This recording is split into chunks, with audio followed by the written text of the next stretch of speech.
Dans son autobiographie Pagny par Florent, à paraître mercredi 5 avril, Florent Pagny se livre sur sa vie, ses échecs et ses réussites et revient sur son combat contre le cancer. Il raconte notamment comment il a découvert sa maladie, comme on peut le lire dans un extrait publié par le journal du dimanche. Ça a commencé par une toux. Il y a un peu plus d'un an maintenant, en janvier 2022, Florent Pagny a découvert qu'il était atteint d'un cancer des poumons.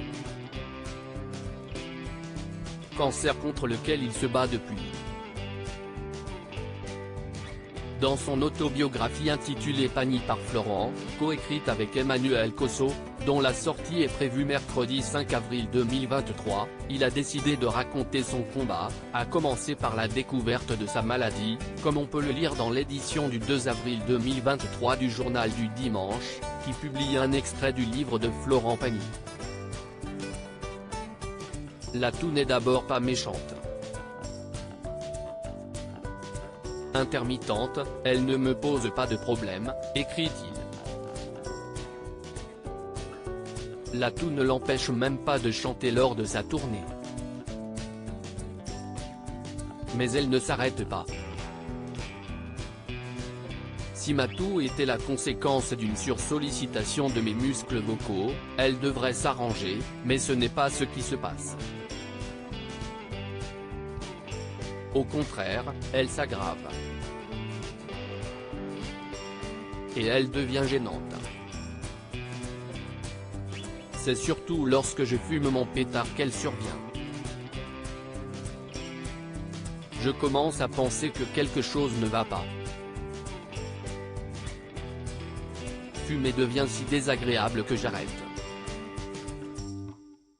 Ce n'est pas très difficile, car je n'ai jamais mis que des plantes à fumer avec mon herbe et n'ai donc pas de dépendance à la nicotine. Mais la toux reste.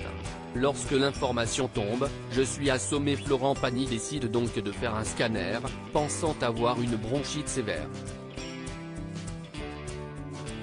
Mais le diagnostic est beaucoup plus grave, un cancer des poumons. Lorsque l'information tombe, je suis assommé, raconte le mari d'Azucena Kamano. Je me prends une claque qui me fout en l'air avant de me plaquer au sol, la gorge si serrée que j'ai du mal à respirer. La terre s'effondre. Qu'est-ce qui m'arrive? Tous les clichés liés au cancer dansent en ronde dans ma tête. Je pense, je suis mort. Heureusement Azu est là pour me relever et me rappeler que nous n'en sommes pas là. Et la femme du chanteur a raison d'être optimiste, le lendemain, les nouvelles sont rassurantes, il n'y a qu'une tumeur, la maladie est détectée à temps. J'ai de la chance dans ma malchance.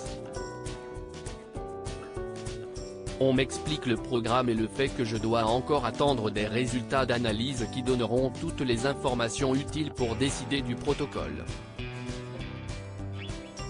Il y a, dans mon cas, plusieurs scénarios possibles qui vont de franchement bon, notamment si on peut opérer pour ôter la tumeur, à très mauvais. Pour Florent Pagny, l'espoir renaît et le combat commence.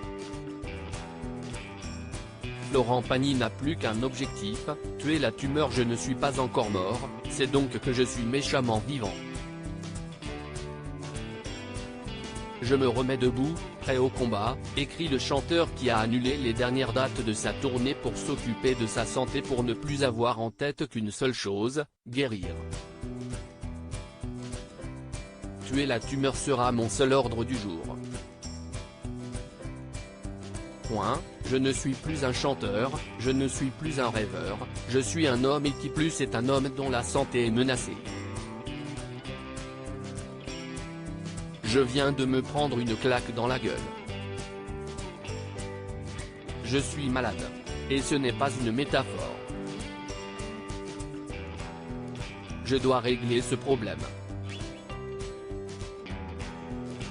Depuis, toute la vie de Florent Pagny est tournée vers sa guérison.